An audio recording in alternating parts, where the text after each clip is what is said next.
How's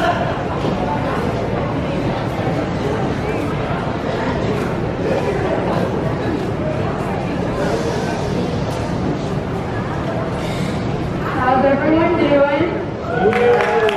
Yeah? Okay.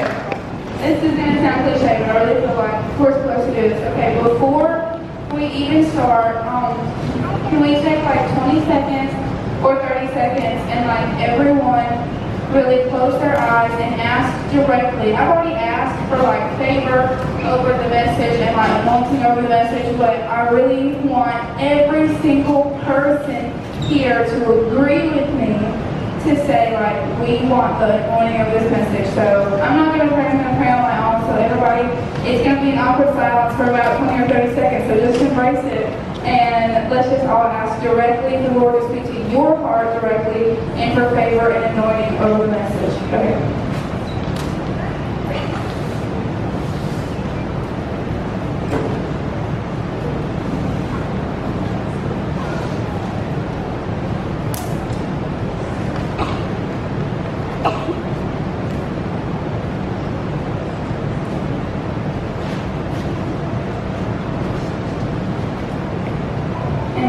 That wasn't too awkward. Okay, guys. I'm really excited to preach this message. I've been waiting all day long for this time to come because I really feel like the message tonight. I really liked my message Tuesday night, but like I really like tonight. I know that it's going to be for you, and I'm very excited. The first part of my message is very uncomfortable. Like for me, I'm just going to be honest, I'm going to be very vulnerable with you. And so I ask that if I'm going to be vulnerable with you, if you don't even have to be vulnerable with me, if you will just be that way with yourself, if you will just be honest with yourself, then that's all I'm really asking for, because I'm really going to spill my guts here in a second. So, I want to start out, I just want to give you an overview. My whole sermon tonight is going to be about walking through life, being chosen, being called, messing up, but still fulfilling the anointing, because the oil that you carry is not cheap and it's not to be messed around with. So what we're going to talk about first, I want to tell you like a little bit of my story and a little bit of where I started, how I was called, where I am now. And I hope that you can really relate with that. Okay, I just want to tell you, when I was 5 years old, y'all have any 5-year-olds in here? Is it Sam 5? Sam, you're 5. You don't have to come up, just show everybody that you're 5. Sam is 5. When I was Sam's age, I didn't know this until I was about 19. My mom took me and my brother. I have an older brother, his name is Eric, he's 1 year older than me. But me and my brother, I was 5, he was 6. We went to this revival, and at the time my mom she was in Sage, she was in church, she knew the Lord, like, I guess it's best that she had described it. So she took us to this revival, and there was an evangelist there, and she took us up there, and I was just walking up there, and I was like getting ready, and the evangelist picked me up, and he held Eric like right here. He had Eric down here, and when he picked me up, he started prophesying over me. My mom told me. He said he prophesied over my brother that he would preach the gospel, that he would be a preacher, that he would have a church, that he would lead people. And it's very sad to say that my brother is not there right now, but I believe he will be. I know he will be. I'm praying for him every single day, and I know he will be. When he prophesied over me, he laid his hand over me, my mom said, and he said, "This girl's feet will touch many nations. She will go to many nations, and she has the gospel of hope to give to people." And so my mom never told me that. My entire life, I don't know if she forgot or what, she never told me until I was 19 years old when I came back from my first mission trip. She told me that. So fast forward, I'm 7 years old. I'm going to try not to cry. I never told this in front of people, but when I was 7, my mom and my dad, they got divorced. And my mom, I remember I came home one day from school, and my mom's stuff was just, I don't think it decoration made me buy. My mom's stuff was just packed up in this car, and she just left. And she didn't say anything. She didn't hug me goodbye. She didn't say anything to me, my siblings, or my dad, nobody in my family. She just left. She didn't say, I love you, I'll be back. I didn't see her for a good bit after that. And so when I did see her, she was with another man. She was an alcoholic. She didn't know Jesus. I didn't even recognize her by how torn down and broken that she was. And it was the same woman that 2 years before took me to church that I got prophesied over. And so my entire life, up until I was about 19 years old, I grew up with very bad rejection problems because I did not know what it was like to be loved by a mother. I had my grandmother, my mom, and she really took care of me. She raised me. But to have a mother, my cousins say I'll have great moms. And I just never did. I never had a great mom. I had great aunts. I had an amazing grandmother. But I never knew what it was like to have a mom in my life. I grew up without one. And so, I love whenever I get to hold a baby, and whenever I get to I work in the daycare, and I just love when I get to, I can't wait to be a mom because I can't wait to be what I never had to the kids that I'm going to raise. And so, with the rejection problems, I never knew that I was never told that calling of my life. I was never told that anointing. And so, me growing up, I had these rejection problems. I felt unworthy. I felt unloved. I had this mom who, if I even went into detail about the things that I've seen in the drug world, in the alcohol world with my mom, with the weekends that I would go over there, it would change you would not even believe that Emily Gilrick. I've seen some of those things, but I have. And it's very sad. But I want to say, growing up, I always had, speaking of the alcoholism, Tuesday night, you know how we broke off generational curses? Me and my sister, we stood together and we broke off the generational curse of alcoholism over my family. Because I know because I know that is a sin, that is a problem that my brother deals with, that personally I have dealt with, and I'm not going to allow my sister or my kids to ever deal with something like that. And so you have the authority, like Tuesday night, you have that authority to break it off, and it will be broken off in Jesus' name. And so, let me go back. There's this story too in my childhood with my mom, where my mom was leaving, and my brother, he was about 8 or 9 years old, and she's leaving. She's driving down the highway, and my brother, I just remember this so vividly, my brother was running against the fence in my grandmother's yard, chasing after my mom. Nana, you remember that? Eric, he was 9 years old, and he ran, and he was crying. He was like, Mama, come back. It was Mother's Day. And she had left us. And he was chasing after the fence, and my brother has never been the same after that, because that's what the enemy does. Whenever he divides families, when he takes mothers away, whenever he takes fathers away, or things that happen to you, you're changed as a person because you're human, because the emotions that you carry, the soul inside of you, it's sifted and it's changed. And it's only through Jesus that you can sift it back to the way that it's correctly supposed to be. And so I want to tell you the story about how I am where I am now. So in high school, a lot of people don't know this, but in high school and even my freshman year of college, I struggled with alcohol.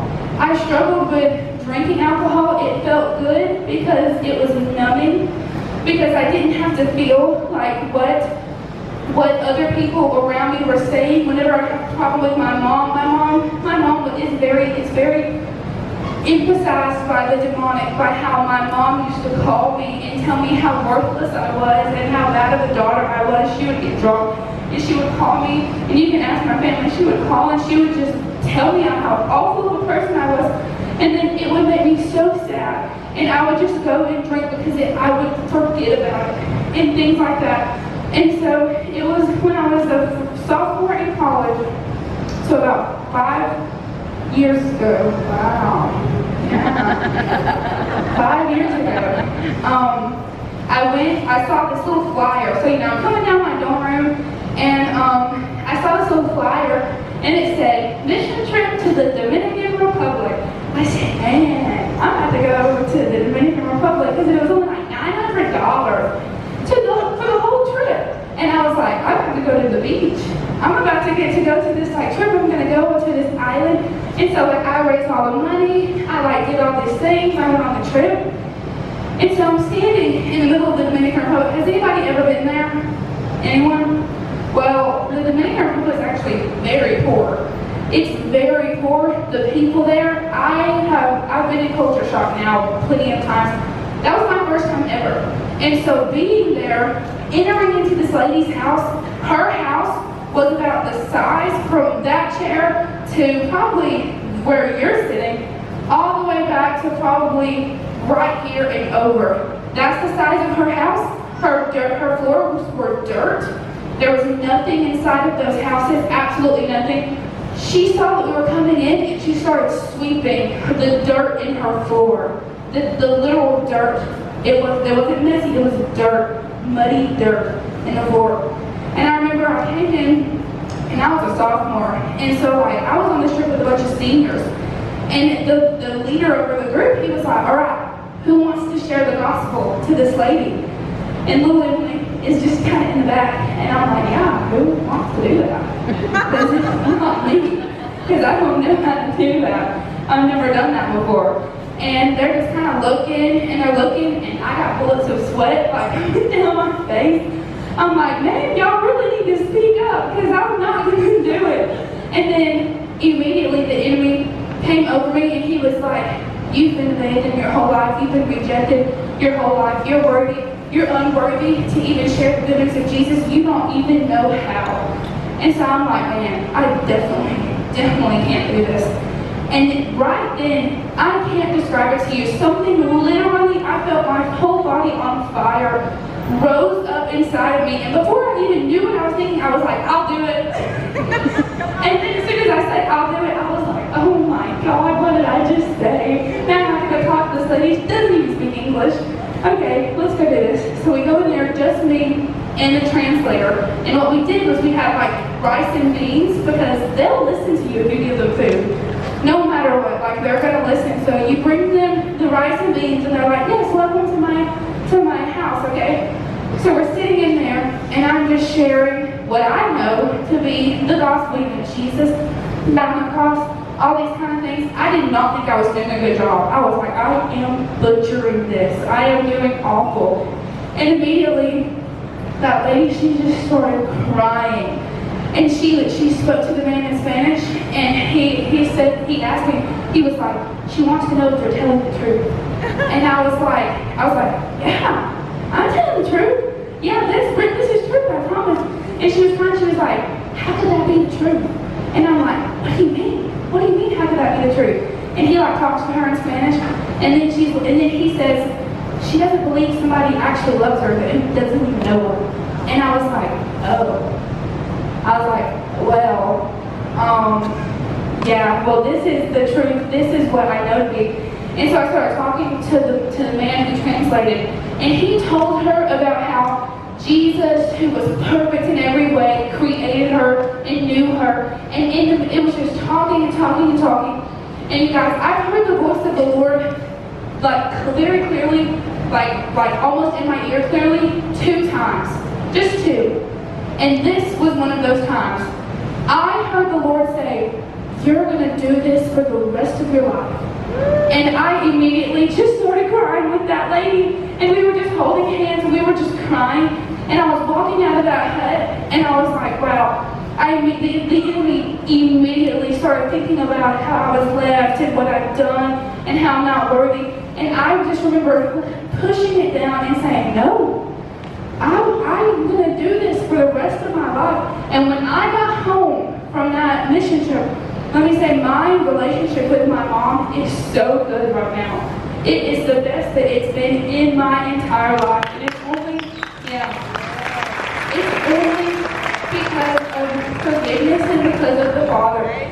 And so I actually went to her house, and I was telling her this trip, and she started crying. And I was like, why are you crying? I was like, that's awesome. And she was like, you don't understand. She was like, I never told you this, but when you were 5, you were prophesied over that you were going to touch many nations. And she said, I just didn't want you to go. And I was like, what? I was like, I want to go. I was like, I am going. And she was like, I just was afraid your entire life that you would just leave and never come back. And I was like, well, that's the plan now. I'm going to do that. I'm going to have to go and never come back. I'm sorry. But you know, this story, my story, reminds me actually of, does anyone know who I'm going to say in the Bible? Anyone? Peter. Peter in the Bible was called. He betrayed. And then on the day of Pentecost, he spoke about revival coming out into all of the nations. So let me read you when he was called. It says, as he was walking by, so Jesus, as he was walking by, Jesus noticed 2 fishermen who were brothers. One was named Peter, the other Andrew. Watching as they casted their nets into the water, Jesus called out to them and said, come and follow me, and I will transform you into men who catch people for God. Immediately they dropped their nets and left everything behind to follow Jesus. Some of you know that you already have been called. Some of you felt called this week. Some of you know that there is just this anointing and this calling on your life, and you're fired up and you're ready to go. And maybe even now, this week at camp, you were called and you're ready to take that gospel into who knows where. And then, you're going to laugh at me, but I marked my Bible with gum wrapper, so just 1 second. Come on, man. This is when Peter denies Jesus. I'm not saying that you are going to stand up on a stage and say, no, Jesus is not real. That's not what I'm saying. I'm saying sometimes we deny Jesus. When you sin, you're denying the divineness of Jesus. When you sin, you are denying the fact of the whole point of what Jesus done for you. In a way, you're rejoicing to the fact that grace is about to come in and sweep you off your feet every single time. But whenever you are denying Jesus, you're just walking that path of life. You know, there goes the gum wrapper. Oops. I'm sorry. I'll pick it up later. But whenever you are denying Jesus, like Justice said last night, when you're walking straight, you're going towards him. When you are denying him, even just a little bit, even when you don't even think that you are, but you're not living and walking the way that he was, you're going to be off just a little bit and miss it. So this is what Peter said. A girl noticed Peter sitting in the firelight, staring at him. She pointed out, can you just imagine? Like they're just sitting around this campfire, like Jesus was just crucified. Here they are, and this little girl's just pointing at him. She's like, I know you. And he's like, no, you don't. You don't know me. And she's like, yes, this man is one of Jesus' disciples. And this Bible says Peter flatly denied it, saying, girl, what are you talking about? He said, I don't know him. She's then a little while longer, someone else spotted Peter and said, I recognize you. You are one that walks around with Jesus. And he said, I am not one of his disciples. About an hour later, so this is like back to back to back. How many of you know what happens when he denied him the 3rd time? That's right, a rooster crowed. It says that about an hour later, somebody else recognized him. He said, look at him. He's from Galilee, just like Jesus. I know that he is one of them. What's up, Dax? Just chilling. Just going on about his business. Okay. He said, Peter was so adamant. Listen, I don't know what you're talking about. Don't you understand? I don't even know it. While the words were still coming out of his mouth, the rooster crowed. At that moment, the Lord, who was being led through the courtyard by his captors, turned around and gazed at Peter. Can you imagine? You just denied Jesus 3 times, and then Jesus, while he's walking to the cross, turns around and looks at you in the eyes. But you know what? You know what I believe? I believe that when Jesus turned and looked at Peter, he didn't look at him with eyes of disgust. He didn't look at him with eyes of, wow, what did you just do? I think that when Jesus turned around and looked at Peter when the rooster crowed, I think this is the face Jesus was making. Yeah, that's it, Em. I think he was looking at him like, it's okay. I knew you would do it, and you're still worthy.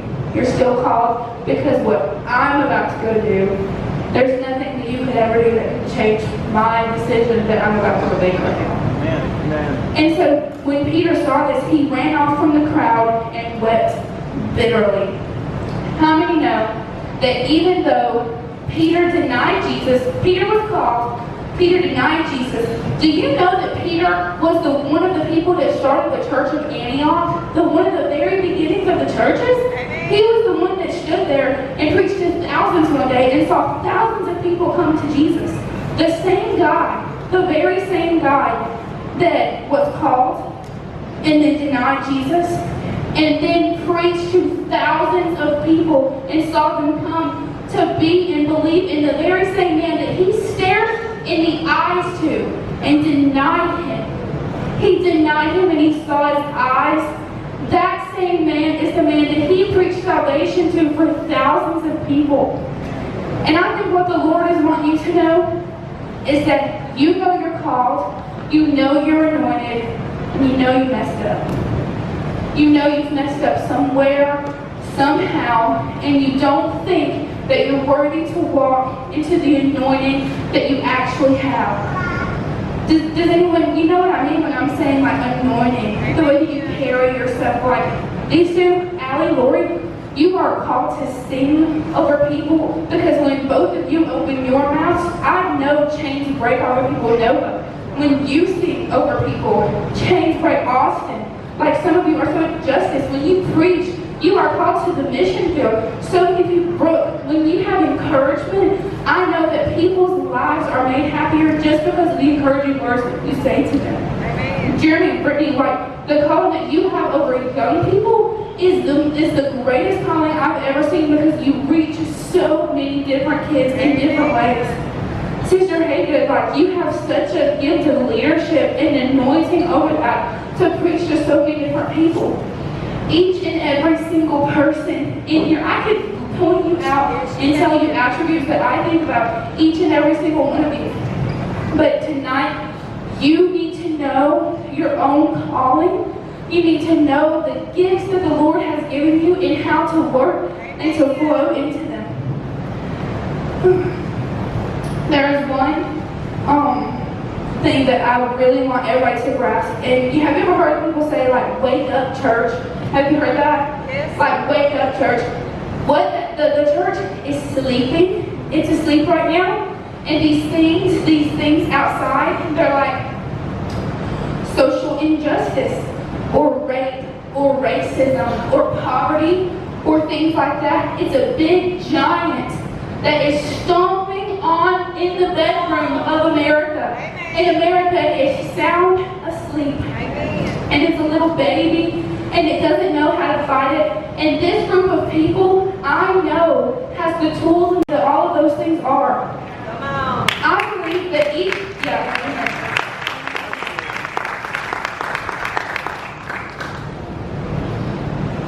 I know that this life. You see my water? Somebody bring me water.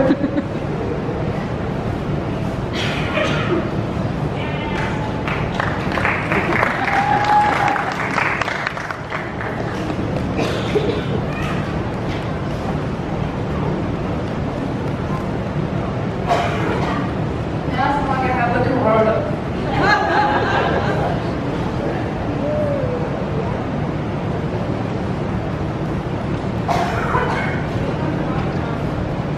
Who does?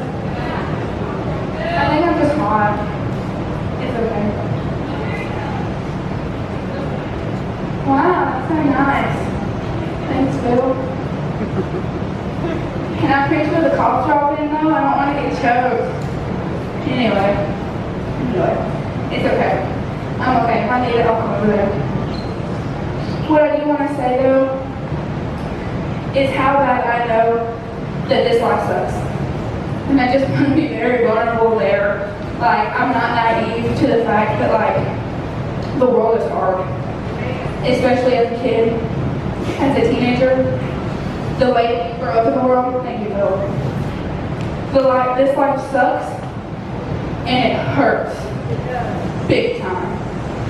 There is no greater hurt in the world than being rejected, than having a parent walk out on you, than having someone you love not love you back, than giving to someone and not receiving something that you thought you would, to giving something away that you thought would be theirs forever.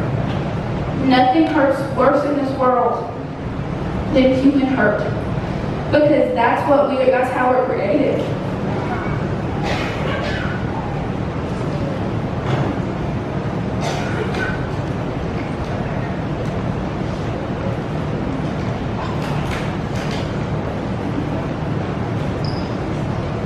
I want to do something. I didn't tell anyone because I didn't want. So many people ask me today, like, "Oh, what are you preaching on?" I didn't want to tell them because most of the people that ask me are people that I want to ask to come up here. So I have 7 people that I want to come up here for a very special reason. My Nana, if you could come up here.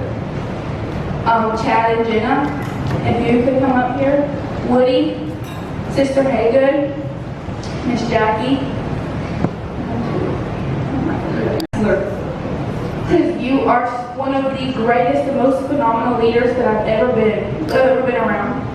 So thank you, and I honor you for that.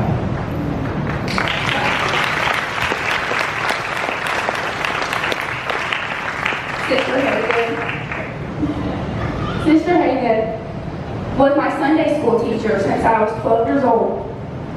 So from the age of 12 till I went to college, so probably like 18. From my years of messing up and not knowing who I was, Sister Haygood, you gave me the foundation that I have. You taught me the things that I need to know. You were with me the night that I spoke in tongues when I was 12 years old. And you were with me the nights that I ran to the altar, and you were one of the first people to come and pray for me. And I know that you love so well. And I've never been taught by anybody, no school, no professor, no preacher can ever teach me more on how to be a woman, a wife, and a minister. Thank you so much for everything that you have taught me. Thank you.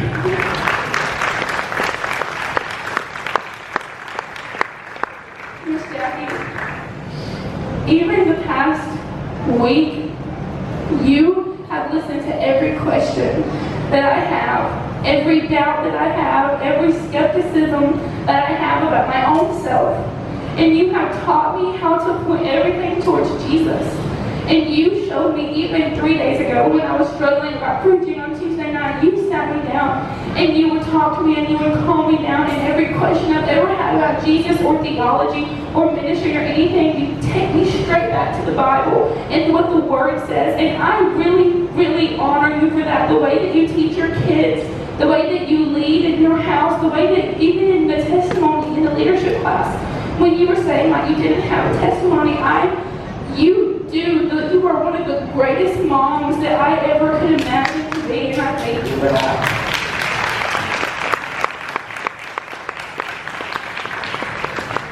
This is my Nana. This is my aunt, Selma, my brother's sister.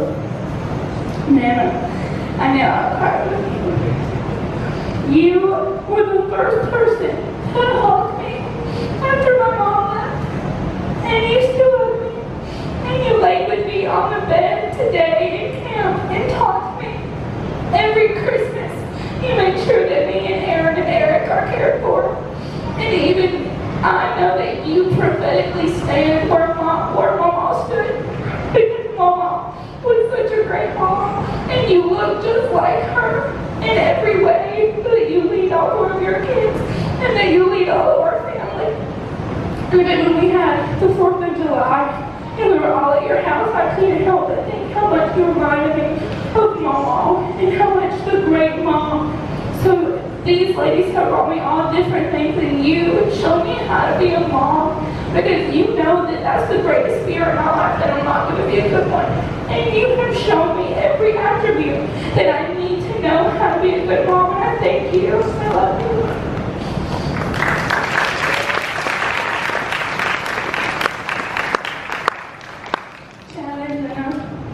There are so many kids here that grow up in divorced households. And there are so many kids, including myself, that don't know what a healthy marriage looks like. Or so many kids that are out there that don't have a good mom and a good dad. And I want to honor both of you for showing on the inside and the outside what a healthy marriage is and what a healthy family looks like. And the way that you two lead in the church and outside of the church, the way I can just look at you. I saw you kissed her cheek the other day in the lodge. And I said, wow, that is a beautiful love that I'm so happy that not only your kids, but all of these kids get to see. And I thank you both for that.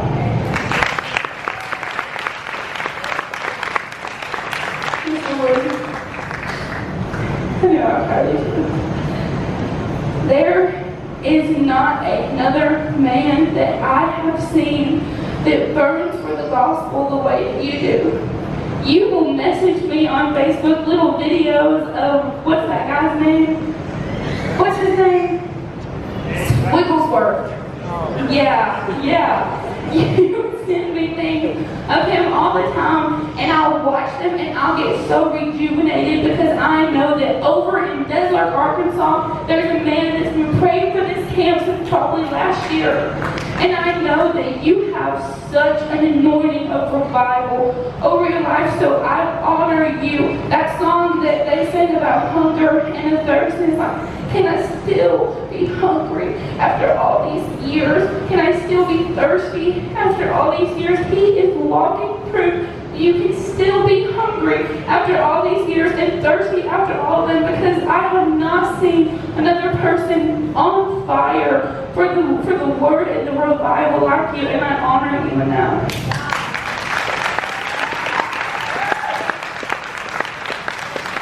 So, the altar call tonight, Brittany, if you could play that song. The altar call tonight is split up into these different categories. If you know that you are called to lead and to lead well, but you feel unworthy to lead, and you feel, I expect every single person to come up here, because there are too many genres and categories for you to not need prayer over something. If you need leadership counsel, if you want to lead but you don't know how, I know one person in my head right now that I know needs to be over there. If you are like Sister Haga gave me a foundation. She's the one that led me to the cornerstone of Jesus. If you feel like you don't have a foundation in Jesus, you need to go to Sister Haga and let her pray over you to start that foundation in Jesus. If you have doubt, or you are skeptical about the whole Christianity thing or the whole Jesus thing, or you don't know what it's like to ask a hard question, if you have hard questions in your mind about who God really is, or anything that you're struggling with, go to Miss Jackie. Y'all can line up. If you had a parent walk out on you, or parents that are not saved, or parents that don't love you well, or you were never loved or ever received worthiness to be loved, come to my Nana. Her name is Brandy. I call her Nana. I'm sorry. I know that's weird. Her name is Brandy. Come to Brandy. If you want to know what a healthy marriage is like, maybe a young couple or even older people who want to be blessed in their marriage, if you want to know that if you are at home and your parents are fighting all the time and you want rest and peace in your household, come to Chad and Jenna and let them pray over you. And if you want a fire, if you want revival in your life, if you want a new burning, a long-lasting revival, come to Mr. Woody and let him pray over that. Okay, Brittany, you can start. I personally am going to get in one of the lines. So I want to encourage all of you. Just single file line. It can take a minute. whatever the Lord needs, just we can be here as long as we need to be. And you come and get in one of these lines.